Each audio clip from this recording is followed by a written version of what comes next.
Welcome to the February episode of Let's Talk Tech. As we move through the episodes in this coming year, I will be discussing the viewing of content on devices, internet speeds, and much more so that you'll know how to decide what's best for you. Remember, times are changing and we will be looking at change in the years to come on how we watch content on our TV and devices. Today's episode has a bit of technical info, but I will make sure to go very slow and explain what I'm talking about so it's as understandable as possible.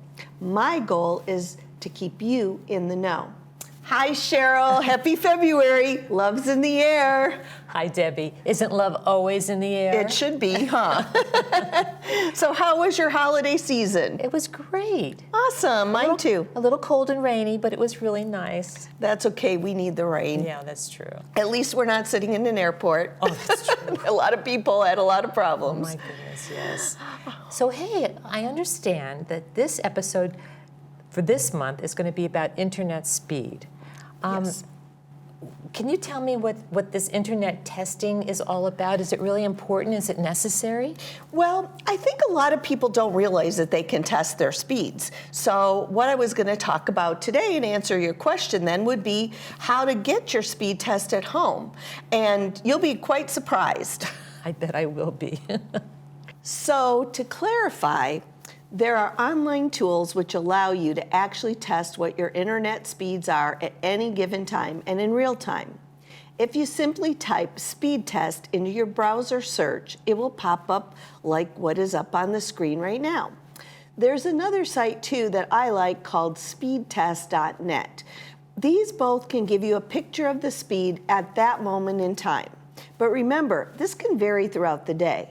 However, the overall goal is really just to provide insight on the speed you're purchasing from your internet provider, which here in the Village is West Coast Internet.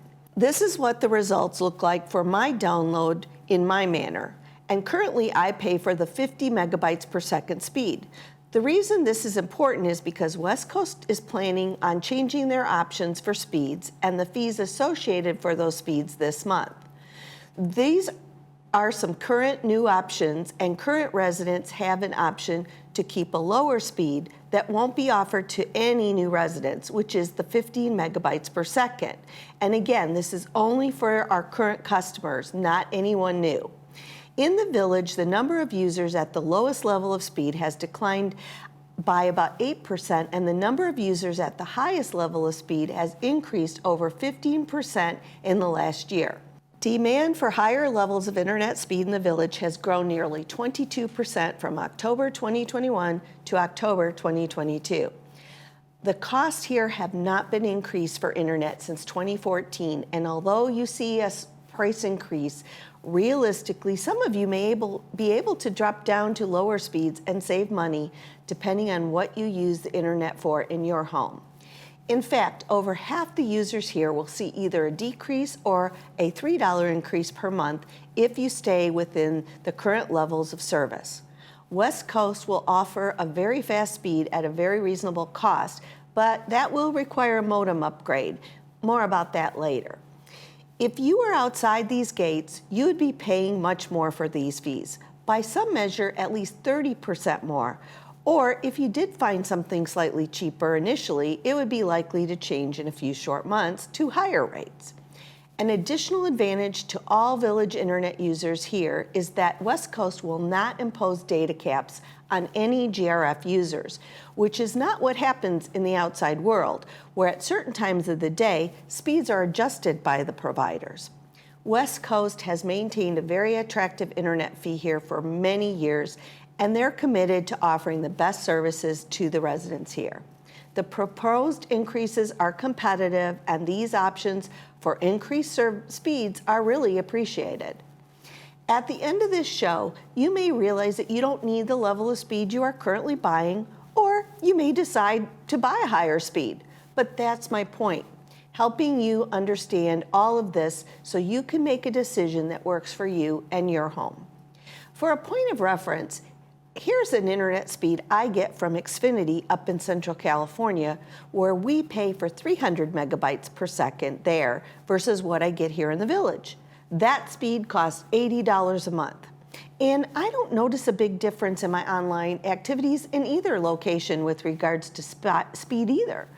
I do the same activities in both locations without any issues with slowness or latency. This includes a lot of Zoom meetings, teaching online, and multiple windows and things happening simultaneously. Oh my goodness, that was a lot of information. I'm going to rush home right now and test my speed. All right, you do that, and take care, and we'll see you in March. Okay, take care, Debbie. All right, thanks, Cheryl. It's not all about speed, and I'm going to cover this now. For me, I am probably going to take the 125 megabyte option because I'm planning to add a few things that will need to be online, such as maybe another camera and a Wi-Fi controlled light bulb. This is also the closest in cost to what I currently pay for 50 megabytes per second. Next, I'd like to explain exactly what internet speed is. Hi, welcome to Pacific Financial Planners. We focus on income replacement for your retirement. We have over 3 decades of professional money management experience. We personalize a plan that's right for you and your family. You only get one shot at retirement. Don't you think you better get it right? So give us a call for your free consultation. We can do this over the phone, via Zoom, or in person.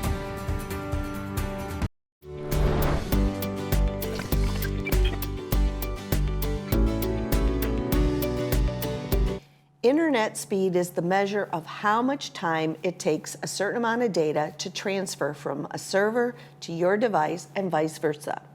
In the world of computers, a server is a piece of computer hardware or software that provides functionality for other programs or devices. Servers can be physical or in the cloud. Speeds are usually discussed as downloads and uploads, which is what I'm going to be discussing during this episode. Internet speeds are measured in bits per second. A bit, short for binary digit, is the most basic unit of digital data. Internet service providers, also called ISPs, usually advertise their services using 3 metric bit measurements. Mbps or megabytes is the most common term you'll see. Most internet plans range in speed from 1 to 1,000 Mbps megabytes per second.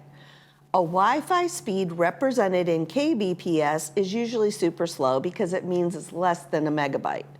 Internet that reaches Gbps is often referred to as gigabyte internet, and for many people, it's not really essential to have that gigabyte internet speed, although you will see that promoted on TV commercials as being very important.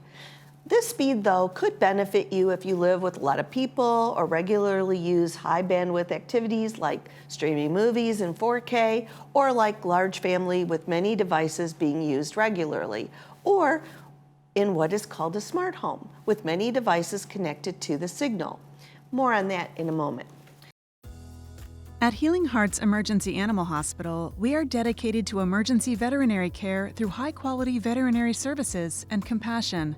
We offer state-of-the-art diagnostics at competitive pricing.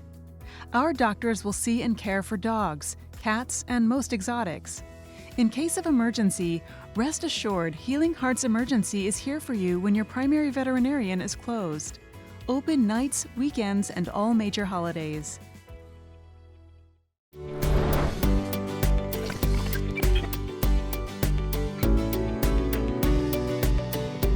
So you might wonder, is Wi-Fi speed the same as internet speed? Although there is a fine line between them, Wi-Fi speed is a slightly different thing than internet speed. The word Wi-Fi is often used interchangeably with the word internet, but technologically, Wi-Fi refers specifically to a wireless internet connection carried over a router or a mobile hotspot. Wi-Fi speeds can be slightly slower than a wired internet speed directly from your modem because a Wi-Fi signal can encounter interference in the airwaves, even in a contained area such as your home, like with walls. Hardwired connections using an actual cable are becoming extinct. You will likely have an Ethernet port, which is the data cable in your TV, but newer laptops and all mobile devices only offer wireless connections. It's your choice to hardwire your TV or use a Wi-Fi depending on the location of your connection and your TV. If you do have your modem near your main TV, connecting it via the cable, one that looks like this, an old phone line, may give you a better viewing experience. Whether you're streaming videos on Netflix, posting on Facebook, watching funny cats on TikTok, or attending a Zoom meeting, you're using your device to download and upload packets of data using either a wired or a wireless connection to the internet. The speed at which you can transfer all of this data is contingent upon your internet connections and bandwidth, which are those megabytes or gigabytes that I was talking about. On a home Wi-Fi network, your internet provider determines your Wi-Fi speed, which here is West Coast. What speeds and options you can get depend on the provider's technical capabilities and how much you're willing to pay for higher speeds. Again, you may or may not need a super fast speed, but of course, faster connections come with a higher monthly bill.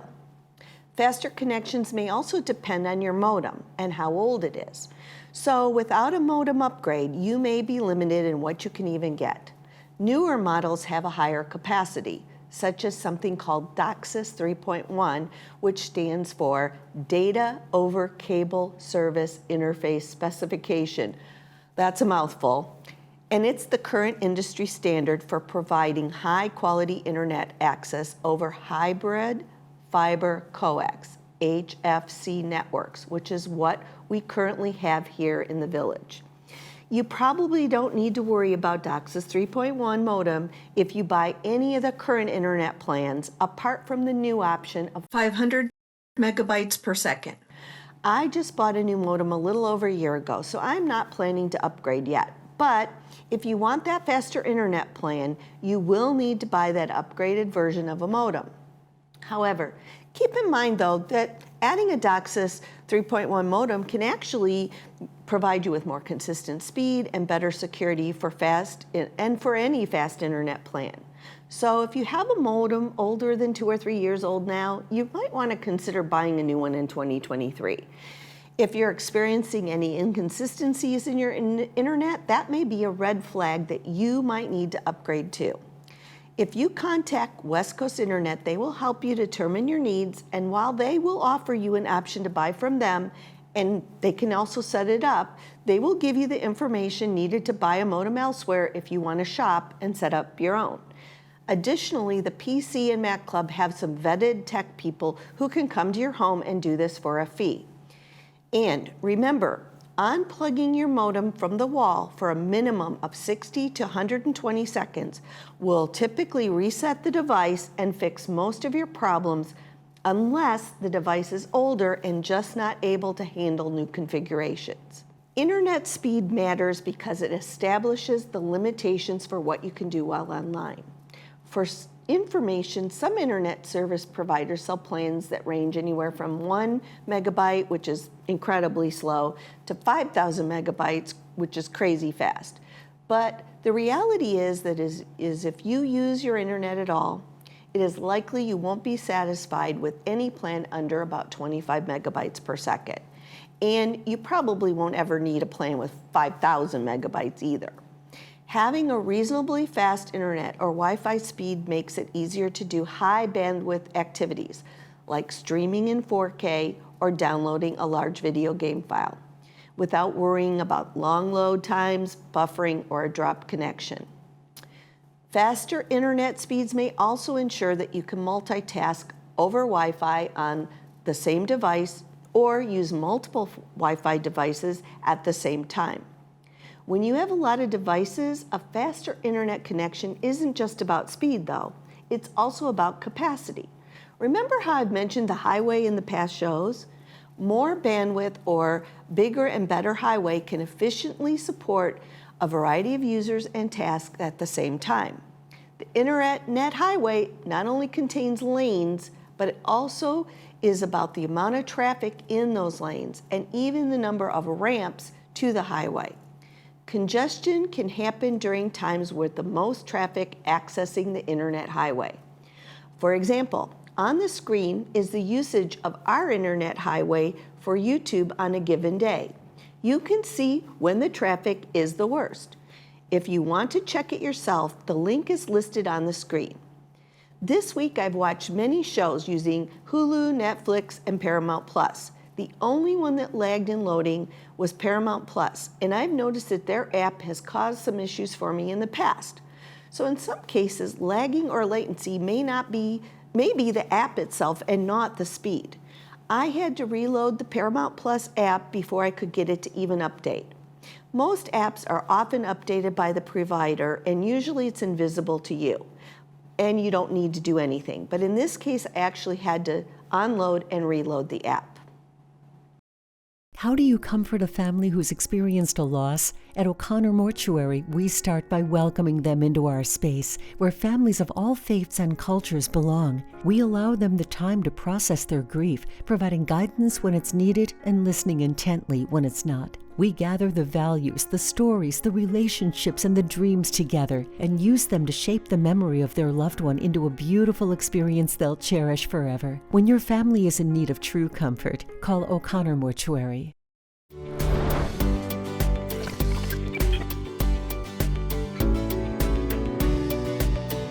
So back to what uses the highway. Last year I spoke about the Internet of Things in an episode. Never have we had the Internet of Things, IoT, so prevalent in our world. What was merely ideas for the future, they're now a reality. So think about this. How big is your home? Consider the walls between rooms too, which can degrade your signal strength. Now think about just what you have in your home connected to the Internet. You might be surprised. Do you have a home assistant like Alexa, a smartwatch, a voice-operated TV remote? How about a Ring doorbell or webcam? A life alert around your neck? Any medical devices that offer communication outside your home? How about a light bulb on a timer? A Roomba vacuum, or maybe even your remote control blinds? Our homes with multiple connections to the internet are what is known as a smart home. On the screen is an example of devices that may be using your internet bandwidth, and it's only going to grow. But again, I'm here today to talk about internet speed and to illustrate what it is so that you can decide exactly how much you really need to buy for your personal needs. Here are some benefits of high-speed internet. Quick downloads, fast load times, lower chance of buffering or drop connections. And buffering is what happens when you're watching a movie on Netflix and it stops, or you see the little circle that's going round and round on the screen. If you simply press the pause button on your remote for a minute or two and then restart, that may correct the issue as the loading of the content can catch up. Smoother connection to Zoom calls, FaceTime, or watching one of the village committee meetings on Granicus. Better support for multiple users on the same Wi-Fi network. As with many things, you get what you're willing to pay for, and that goes for internet speed. So let's dig a little bit deeper and discuss download speed versus upload speed. So what's the difference? There are two types of internet speed you should know about: downloads and uploads. Download speed is the speed at which information travels from the various servers on the internet to your own internet-connected device. Upload speed is the rate at which the information travels from your internet-connected device back to the internet. Typically speaking, internet connections have faster download speeds than upload speeds, and in our current environment, it is asymmetrical due to the hardware we use, which is the hybrid fiber coax that I mentioned earlier. But a completely fiber internet gives you balanced internet speeds, meaning your uploads are just as fast as your download speeds. For most consumers, limited or slower upload speeds were never an issue, but with more and more people working remotely and learning remotely, large file sharing online, symmetrical bandwidth is becoming more important to a standard household. Activities that require download bandwidth: streaming videos or music, reading an article or a blog post, scrolling through your social media feed, downloading files. And activities that require upload bandwidth are participating in a Zoom call, writing an article, or using Google Docs or Microsoft Online, posting to social media, hosting a live stream such as a Zoom or a FaceTime call. Most internet users download much more information than they upload, so internet providers have traditionally allocated less bandwidth to those uploads. But upload speeds are still important, especially as more people depend on Zoom, online documents, and other interactive applications to work or learn from home. Video conferencing, online gaming, social media, and sharing large files all require upload bandwidth, and fast upload speeds reduce the chance of choppy video calls and long load times. To get fast upload speeds, you'd have to use straight internet fiber. And fiber internet is the fastest internet you can get. It uses bundled fiber optic strands wrapped in a reflective case to transmit large amounts of data with light signals. Yes, very high tech. Most fiber internet plans give you 1,000 megabyte speeds, although some providers can get you speeds of 2,000 to 5,000 megabytes. Of course, that isn't here because we are not fully fiber, and fiber is also the only type of internet that gives you symmetrical upload speeds.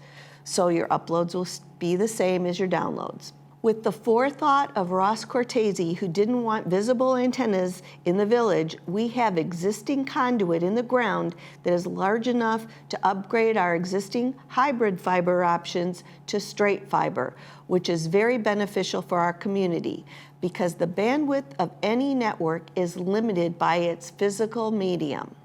The need for a full fiber option will come in the not so distant future, and the current hybrid configuration will start to decline. Fiber has 5,000 to 10,000 times greater capacity than coax cable and allows for limitless options. In order for our community to advance, this is already being researched by the Broadband Ad Hoc Committee, and it is projected that by 2026, we will be facing changes here. Rest assured, nothing will happen overnight, and the information will be shared as it becomes available. For clarification and to give you more perspective on the type of cable and content transmission options outside of our community, I'm going to take a minute to go over the other alternatives currently used for internet outside of our gates. These are, of course, other things being developed, and there are other technology advances that might be available someday, but this is today's reality for broadcast options. Cable internet uses the same coaxial copper cables that transmit cable TV services and our internet. That is what we use right now here in the village. Although it can reach gigabyte speeds and is more widely available than fiber, it has been an excellent option for most customers looking to have this high-speed internet in their homes here. DSL, short for Digital Subscriber Line, uses the same wiring as landline telephone networks. And remember that old beep beep beep as you logged in and waited and waited? Obviously, it's relatively slow, maxing out at 100 megabytes, and it's facing obsolescence, since most DSL providers also offer fiber and have focused more on expanding their fiber services in recent years. In fact, entities such as our current programming consortium, where we buy many of our channels and programming, has changed their name to drop the word cable entirely. 5G home internet is a relatively new internet type that provides internet over a fixed wireless connection. This type speeds range from 30 to 1,000 megabytes. 5G networks are still in the process of coming together, so 5G home internet isn't widely available yet. You may have heard about this from some mobile carriers too. I believe T-Mobile is offering an option for Wi-Fi via a 5G device in your home. I know this has been a lot of information, and some of it fairly technical, but being knowledgeable will help you make the best decisions for your internet needs now and in the future. As always, if you have questions, email me and I will be sure to answer. So recognizing the signs of a scam can help you avoid falling victim to one. We talk about scams a lot. These scams primarily use the telephone to contact you, but scammers may also use email, text messages, social media, or even the U.S. mail. Scammers pretend to be from an agency or organization you know to gain your trust, such as your bank, Social Security, Medicare, and more. Scammers say there is a problem with your Social Security number or your bank account, or perhaps money you are expecting to get or a payment you've made. Scammers pressure you to act immediately. Scammers will tell you to pay in a specific way, and it involves you giving personal information to them. Know what to look for and be alert. Scammers don't take days off, and neither should you, when it comes to making sure you identify suspicious communications and report them. If you receive a questionable call, text, or email, hang up or don't respond. And if you aren't sure, call the institution on a verified number that you access, not one they've provided. Scammers will frequently change their methods with new tactics and messages to trick people, so you must remain alert and vigilant. If something doesn't seem right, just assume that it's not. Legitimate requests do not force you to give personal information by text or phone. Remember, just hang up and delete the text. Well, we've come to the end of the February episode. While today's show had a lot of technical information shared, my intent was to put it into understandable terms and concepts so that you can make the good decisions about whatever internet speed you want and only buy what you really need. Remember, you can always change your chosen speeds by simply calling West Coast Internet too. In most cases, this is done right away and your monthly bill will be adjusted. I've tried a few of the different speeds myself, and they have always been very helpful and courteous. Next month, we're going to dive deeper into streaming again as it relates to the channels and content you want to watch. I recently discovered some interesting free features on my own smart TV, and I'm going to share. Thank you for watching, and if you have questions or comments, you can either email me at talktech949@gmail.com or scan the QR code on the screen to fill out a short form to add your question. It's quick, and I'll respond within a few days in most cases. Each month, I always remind you to be kind when posting online, but I want to add that it's important to fact check if you plan to repost or pass on something you've heard. Passing on misinformation doesn't help anyone, even if your intentions were good. Have a great month filled with love and light, and thank you for watching.